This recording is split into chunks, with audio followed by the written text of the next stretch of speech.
Deux lions se sont échappés hier samedi de la ferme Banjing dans la ville de Lubumbashi. Le maire de cette ville a lancé un appel à la prudence le temps que ces fauves soient retrouvés par le spécialiste. Inondation dans la ville de Kalemi, les sinistrés ont reçu l'assistance du gouvernement après les inondations du mois de mai dernier. C'est la ministre des Affaires sociales, Nathalie Aziza Mounana, qui a acheminé ces dons. De milliers de fidèles kimbongistes du monde entier célèbrent Noël ce dimanche 25 mai. La communauté kimbongiste commémore la naissance de Papa Dialungana, fils du prophète Simon Kimbang. Ravi de vous retrouver, madame, messieurs, pour vous informer. Deux lions se sont échappés hier samedi de la ferme Banjing dans la ville de Lubumbashi. Patrick Kafwimbi, maire de cette ville, a lancé un appel à la prudence le temps que ces fauves soient retrouvés par les spécialistes qui sont en plein travaux de localisation de ces espèces. Dans ses communiqués publiés le samedi, le maire de la ville de Lubumbashi, Patrick Kafwimbi, appelle à la plus grande vigilance. Il est également demandé à chacun de faire preuve de prudence et de signaler immédiatement cette présence suspecte de ces animaux aux autorités compétentes. D'après le maire Kafwimbi, des équipes spécialisées ont été déployées sur le terrain afin de procéder à la localisation et à la capture de ces fauves. Les enquêtes sont en cours, poursuit-il, pour déterminer les circonstances de cette évasion et prévenir tout danger potentiel. Cette nouvelle de la fuite de ces deux lions crée une panique au sein de la population de la ville de Lubumbashi, dans la province du Haut-Katanga. Ces animaux ne sont pas encore localisés. La ferme Banjing est une propriété du général John Numbi. Elle est située à une 50aine de kilomètres de Lubumbashi, sur la route Kasenga. Banjing Agri est une ferme d'exploitation agro-pastorale de 12 000 hectares qui propose des activités écotouristiques. Elle abrite un petit zoo avec des espèces locales, dont des lions, reptiles et antilopes. Les sinistrés de la ville de Kalemi dans la province du Tanganyika ont reçu l'assistance du gouvernement après les inondations du mois de mai dernier. C'est la ministre des Affaires sociales, Nathalie Aziza Mounana, qui a acheminé ces dons aux bénéficiaires qui demandent l'intervention des autorités pour gérer ces catastrophes. Après d'intenses séances de travail avec les opérateurs économiques de la province de Tanganyika, des humanitaires œuvrant dans plusieurs secteurs, convoqués par la ministre des Affaires sociales, Action humanitaire, Solidarité nationale, Nathalie Aziza Mounana, afin de réfléchir comment mener une action efficiente et efficace pour une riposte humanitaire aux problèmes des victimes des inondations. Place à une action humanitaire à impact visible. Nathalie Aziza Mounana s'est déployée sur terrain en surmontant l'impraticabilité de la route vers les sites du camp Kalendouloa. Ces 5000 personnes ont été desservies en tôle pour des abris temporaires, ciment, bâches, chaises pour les élèves en lieu et place des pierres, fournitures scolaires, des tableaux noirs, des seaux à la grande satisfaction des bénéficiaires.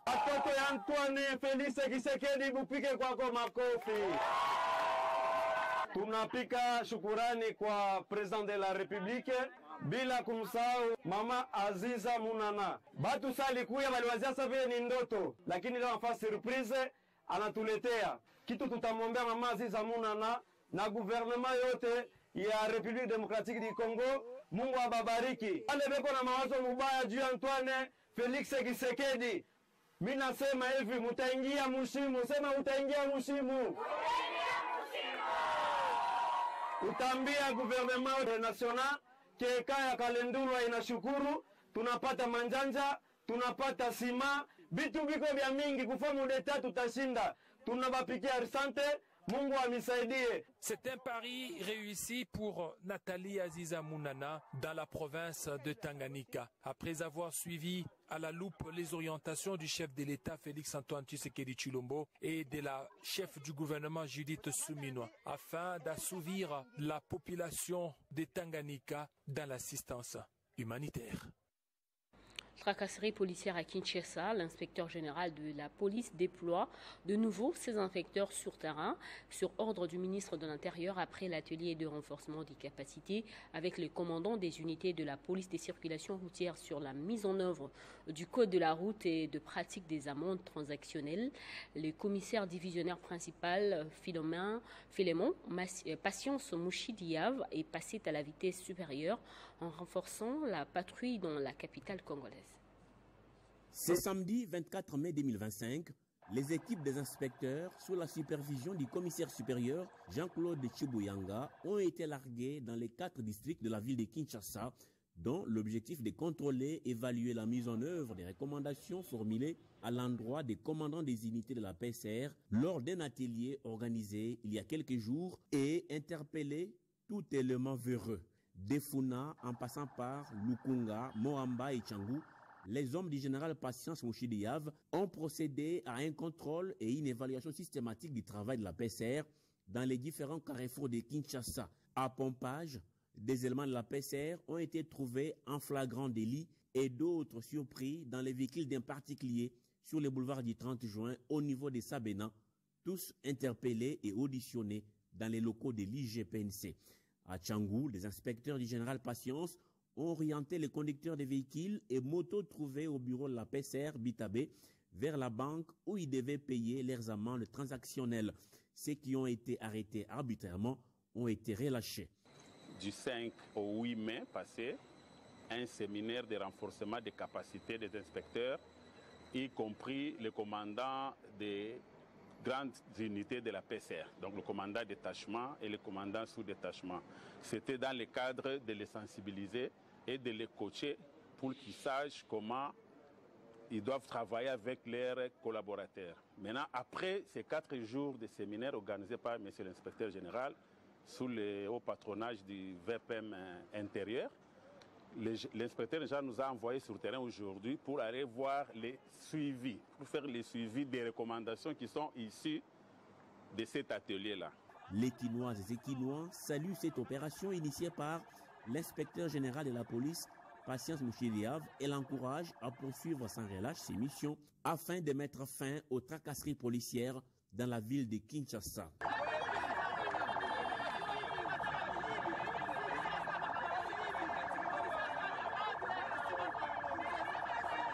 Il faut noter que le général Philémon Patience Mouchidiav reste très engagé dans la lutte contre les antivaleurs au sein de la police depuis son avènement à la tête de l'IGPNC. Processus électoral, les leaders des partis politiques et parlementaires ont participé à un déjeuner d'échange à Kinshasa, organisé par la CREC, Coalition pour les réformes électorales, et son partenaire technique Democracy Reporting International. Finalité, sensibiliser les parties prenantes aux élections sur l'appropriation de recommandations formulées par la société civile afin d'améliorer les prochains scrutins. Dans le but de vulgariser les différentes recommandations contenues dans le Vadmekum, produit par les organisations de la société civile réunies au sein de la CREC, Coalition pour les réformes électorales, en vue d'améliorer les cadres juridiques et institutionnels des élections en République démocratique du Congo, la CREC a échangé avec le parlementaire et leader de partis politiques. Bishop Chamba est directeur exécutif du REGED et membre de la CREC. Vous savez que quand on clôture un processus électoral, il y a toujours des faits qu'on observe et il est important de pouvoir réfléchir pour proposer des améliorations. Alors nous, en tant que mission d'observation électorale, nous avons fait des constats de terrain et nous avons analysé le processus qui vient de s'écouler.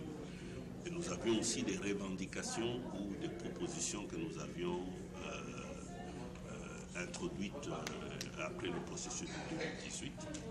Et donc, nous sommes maintenant en phase de pouvoir échanger avec les parties prenantes. Quant à Isabelle Nyombo, secrétaire nationale chargée des droits humains au parti Leadership, Gouvernance pour le développement, est revenue sur la participation politique de la femme au scrutin. La femme soit suffisamment accompagnée pour sa représentativité, qu'il y ait une inclusivité également. De son côté, l'ancien député national Ados Ndombassi de Alternative 2028 a encouragé les organisateurs. Nous devons parfaire nos élections en République démocratique du Congo. Ceux qui ont gagné doivent gérer la République démocratique du Congo. Ceux qui ont perdu doivent rester sur le banc. Mais il ne faut pas que le vainqueur reste sur le banc de touche. Cela n'est pas normal. Composé de 10 plateformes de la société civile, dont la Commission épiscopale Justice et Paix de la Sainte Cour, la Commission Justice, Paix et Sauvegarde de la création de l'ECC, Agir pour les élections transparentes et apaisées, ainsi que le réseau Gouvernance et Démocratie, la CREC, Coalition pour les réformes électorales, bénéficie de l'appui technique de DRI, Democracy Reporting International, financé par l'Union européenne. Fifi Masuka a effectué une visite d'inspection du tout premier palais de congrès de l'Espagne Grand Katanga, ainsi que des résidences officielles du gouverneur et du vice-gouverneur au quartier golf Manga dans le territoire de Muchacha. Les travaux des 2 résidences ont considérablement avancé. Du côté du palais de congrès, on enregistre également une nette progression. Jeudi 22 mai 2025, une journée de visite des chantiers pour la gouverneure du Lualaba. Marie-Thérèse Masuka Saini était sur le site des chantiers résidences officielles du gouverneur et vice-gouverneur de province, ainsi que de la salle de congrès au quartier Manga dans le territoire de Muchacha, non loin de la ville de Kolwezi.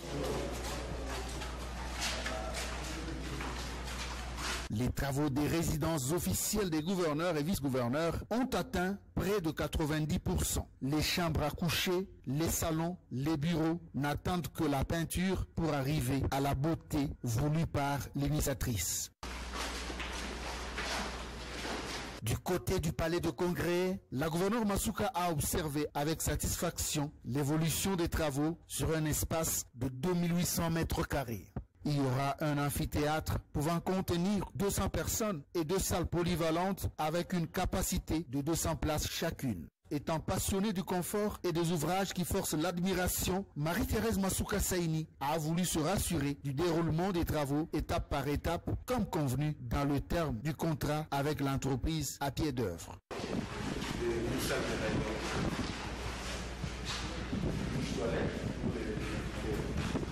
Ainsi se poursuit de manière remarquable le changement d'image du Lualaba insufflé par le président Tshisekedi.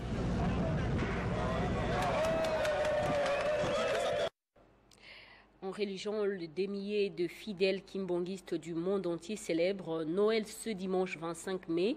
La communauté kimbonguiste commémore la 2e naissance de Jésus-Christ dans la peau de Papa Dialungana, fils du prophète Simo Kimbangu. Une grande cérémonie se tient au centre d'accueil kimbonguiste à Kinshasa. En culture, sold out ou pas, je vais faire mon spectacle.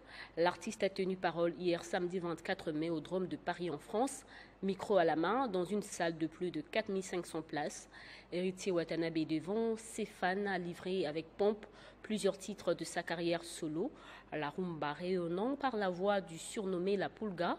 Ses invités, anciens collègues de Wenge Musique à Mésomère, ont afflammé la salle dont l'animation, à l'instar de Robin Omundibou, Roi David et Lobesso. On va suivre un extrait du concert choisi par Rufus Lukanga.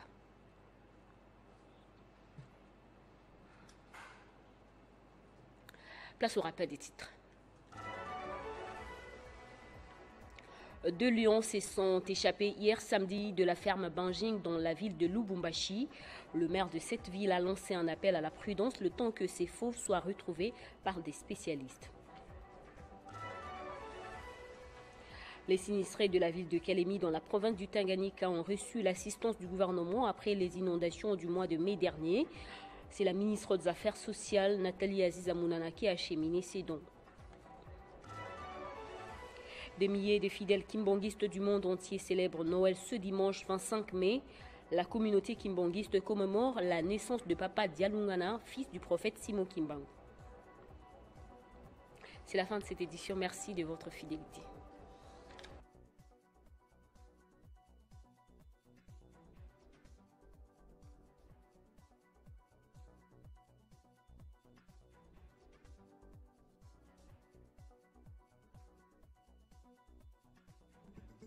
Retrouvez toute l'actualité en continu sur www.tele50.cd.